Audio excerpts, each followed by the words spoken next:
The 9 were arrested yesterday in Dallas, Memphis, and Nashville. These individuals who are charged and arrested include Lontrell Williams Jr., also known as Pooh Shiesty. 5 straight years of being brushed off, 5 years of feeling invisible, like he didn't matter at all. This wasn't just talk anymore. It felt like a man finally coming to collect every debt the culture had been ignoring for years, and things got personal real fast. And right in the middle of all that pressure, Gucci Mane stepped in, and then boom. Alright, so now y'all believe me? I've been literally saying this 5 years. I'm about to break it down. 6ix9ine was discovered inside, and that single piece of proof completely turned the whole story upside down. The track that set the internet on fire dropped like a sudden explosion. April 10th, 2026. Everything just stopped for a moment. Live streams went crazy. Clips started spreading everywhere, and every platform locked in at the same time. A man who had been told for years to stay quiet, to sit back, to disappear, suddenly stepped in front of the entire rap game and said just 4 words. Now y'all believe me. I try to take money out of my family's mouth. Money out of my family's mouth. For 5 years, Tekashi 6ix9ine carried a label the culture had already stamped on him and refused to erase it. The cooperating witness, the one who testified, the one who sat in a federal courtroom pointing fingers while others stared him down in silence. Y'all believe me? I've been literally saying this 5 years. I'm about to break it down. That word snitch stuck to him like glue. It followed him everywhere, online, offline, in every comment section, every headline. Every time his name came up, that label was right there waiting.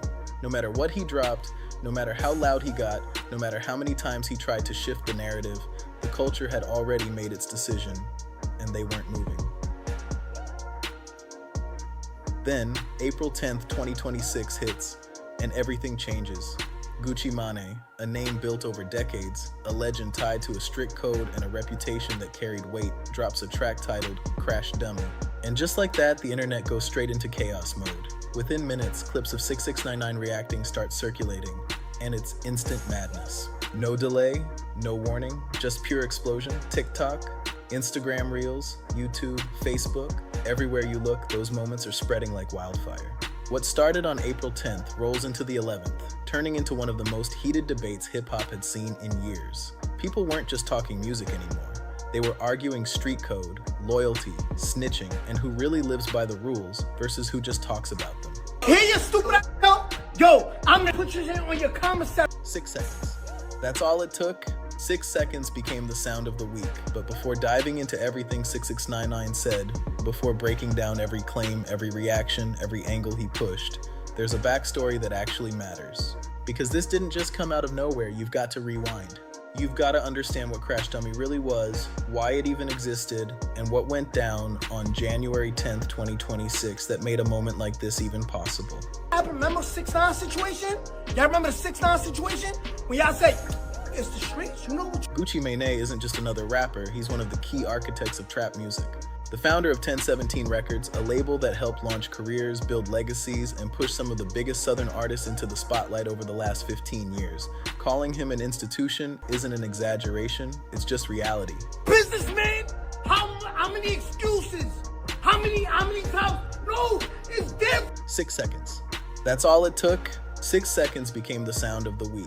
But before diving into everything 6ix9ine said, before breaking down every claim, every angle, every reaction he pushed, there's a backstory that matters. Because this didn't come out of nowhere. You've got to rewind. You've got to understand what Crash Dummy really was, why it even existed, and what happened on January 10th, 2026 that made a moment like this possible. Gucci Mane isn't just another rapper. He's one of the main architects of trap music, the founder of 1017 Records, a label that helped launch careers, shape legacies, and push some of the biggest Southern artists into the spotlight over the last 15 years. Calling him an institution isn't an exaggeration, it's just fact. Then an old clip resurfaces, and it hits the internet like evidence in a trial. Played back on 6ix9ine's stream, it shows Gucci Mane in his own words laying it all out. I ain't gonna tell nobody, not any police. I don't believe in them. No confusion. No interpretation, just a clear statement, a code he stood on publicly for years, and 6ix9ine didn't need a long speech. His reaction came in a few seconds, but it said everything. I tried to take money out my family's mouth, out my fucking family's mouth, because something changed between that moment and April 2026, and it wasn't small.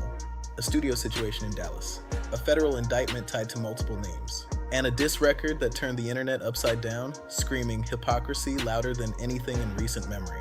So rewind again, January 10th, 2026. A meeting gets set inside a music studio in Dallas, Texas. On paper, it was supposed to be business. Gucci Mane and one of his 1017 artists, 6ix9ine, real name Lontrell Williams Jr., were expected to sit down and settle things. 6ix9ine had already served time on a federal gun case. He came home and went straight back into music. Momentum was building, but behind the scenes, tensions reportedly grew over his contract situation. According to federal prosecutors, what happened next wasn't negotiation, it escalated. During that studio meeting, 6ix9ine, his father, rapper Big 30, and others allegedly showed up.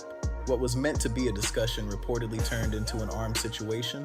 The claims include pressure being applied, items taken, and documents signed under force to end contractual ties. One person was allegedly assaulted, exits were blocked, and nobody left until signatures were obtained.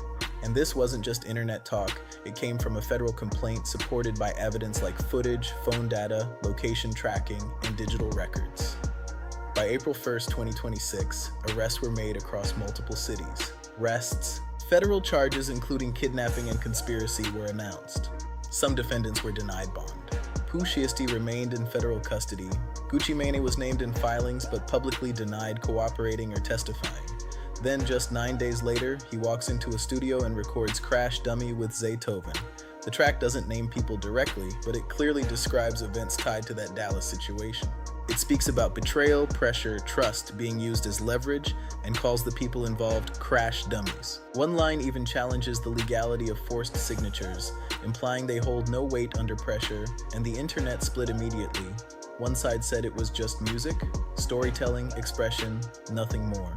The other side called it dry snitching, arguing that detailing an active federal case still crosses a line, and right in the middle of that debate was 6ix9ine, someone the culture had been waiting to hear from. To understand why his response mattered, you have to go back. In 2018, 6ix9ine was facing a federal RICO case that could have ended his career. Instead of fighting it, he cooperated with authorities, testified, and named co-defendants in the 9 Trey case. He was released early but immediately blackballed. Features stopped. Industry doors closed. He became the example people used when talking about snitching. A warning, a symbol, a punchline, and for years he kept asking the same question: what happens when someone else is in that position? On that stream, it all came out at once. Hosted by Aiden Ross, with cameras rolling and millions watching, 6ix9ine broke it down in real time. Old clips of Gucci Mane talking about loyalty were replayed, then stacked against the current situation, side by side. Then he pushed it further, bringing up race, saying the industry applies different standards depending on who you are. That split the internet instantly, but then the conversation shifted again, this time into legal territory. 6ix9ine broke down the federal system in detail, how indictments work, what grand jury subpoenas mean, and why street code has no legal protection in court. His core argument wasn't just emotional, it was structural. Once federal law is involved, personal rules don't matter.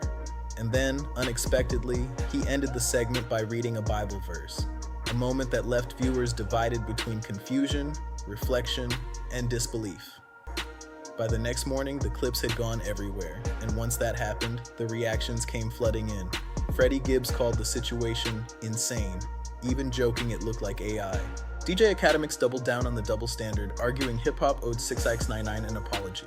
Wack 100 pushed back, saying there's a difference between making music about events and actively cooperating with authorities. Others agreed, others disagreed, nobody settled it.